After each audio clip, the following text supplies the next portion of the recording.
One of the remarkable things, Vaughn Hilliard, that I heard the defense do this morning was to say Access Hollywood was personally challenging for Donald Trump. And one of the exhibits was from C-SPAN, and it was Trump at a podium saying, "This is going to kill me with the women, my women aren't going to." One of the pieces of evidence, again, I said this 5 weeks ago, the jury's going to be asked to not believe what they can see with their own eyes, hear with their own ears, and read in front of them. Take me inside how this is playing out right now in the prosecution's, I don't know if this is a rebuttal to that argument, but their pushback to the arguments made this morning. Right. Literally, as we're speaking right now, they're going through the Access Hollywood tape and that timeline in which the defense, I was in the courthouse during that part, and I was just actually right before coming onto your show, was in the courthouse listening to Josh Steinglass's presentation. And I think if you're comparing also these two individuals and how they explain this moment in time to the jury, they're diametrically opposed to one another. You have, on one hand, the defense for Donald Trump, Todd Blanche, suggesting that it, quote, makes no sense that anybody would think that somehow a National Enquirer story would change the outcome or influence the 2016 election, which on its head doesn't make sense then why David Pecker was meeting with Michael Cohen and Donald Trump at their request inside of Trump Tower, and why he made the commitment to be their eyes and ears. And inside of that Trump Tower meeting, David Pecker was the one who testified that he would inform Michael Cohen of any salacious stories involving women and notify him so that he could have them killed.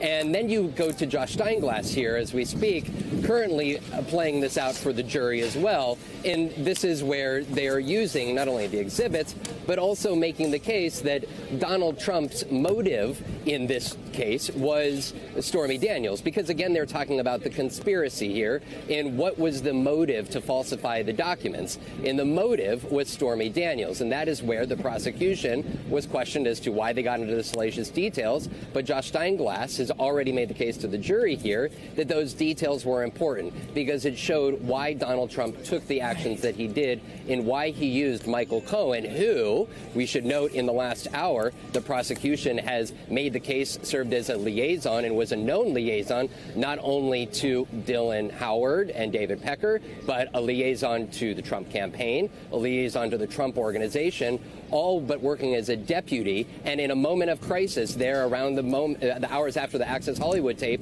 who did Donald Trump turn to, as well as in those weeks after the Access Hollywood tape drop? He turned to his deputy, Michael Cohen. Let me read. I want to be clear to our viewers. This is not an official transcript. These are notes from our reporters, our colleagues inside the courtroom. So they're as close as can be, accounting for perhaps some grammatical stuff. So prosecutor doing just what Vaughn is describing. Quote, 4 weeks before the election, the campaign was rocked to its core by the release of the Access Hollywood tape, a video of a presidential candidate discussing how to grab a woman by the genitals. It was another example of them trying to make the case about Michael Cohen, but it isn't that. Hope Hicks told you that the news was so big it eclipsed the coverage of a Category 4 hurricane bearing down on the East Coast. Steinglass, so I guess it was like a Category 5 hurricane. Endorsements were reconsidering, and the Republican National Committee considered replacing Donald Trump. Preparations for the debate were halted as they entered into damage mode. It all began with this email from Washington Post reporter David Fahrenthold with a transcript of the Access Hollywood tape. The email asked for the campaign's comment, and Hope Hicks testified that her initial instinct was to deny the legitimacy of the tape.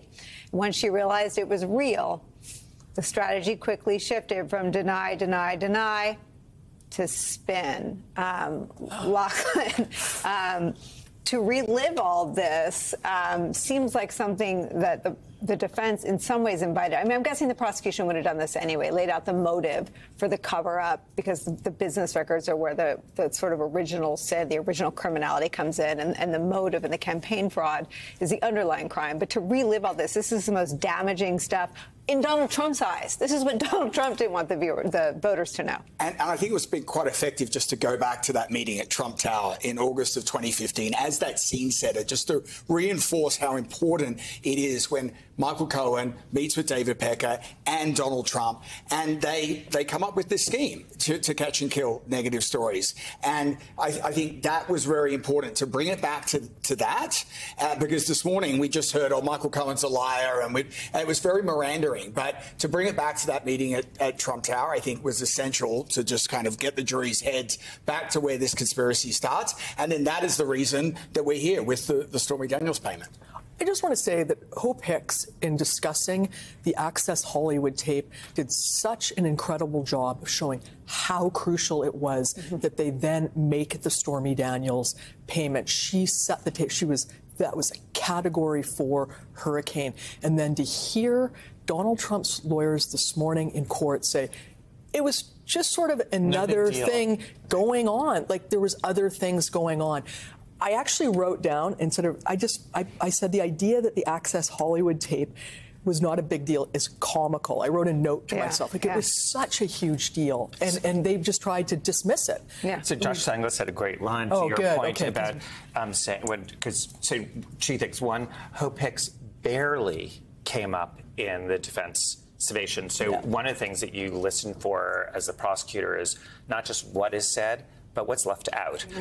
It was remarkable. And so Sue's point about Exhibits 35 and 36, barely addressed, I mean, in the most superficial way. So that's a huge hole. Hope Hicks, every damaging statement, not addressed. I mean, I was just like, you have to say something. Nope. Nothing. On Hope Hicks on this Category 4, Josh Stanglis had a great line saying, let's just go back to, you think it was no big deal. Hope Hicks, which he said directly to the jury, no motive to lie. If anything, a motive to curry favor with the defendant, said, well, if it eclipsed the news of a Category 4 hurricane. So he said, so that makes us a Category 5 at the very least. Just to remind people, she's running public relations. She's in charge of the image, and it was a disaster.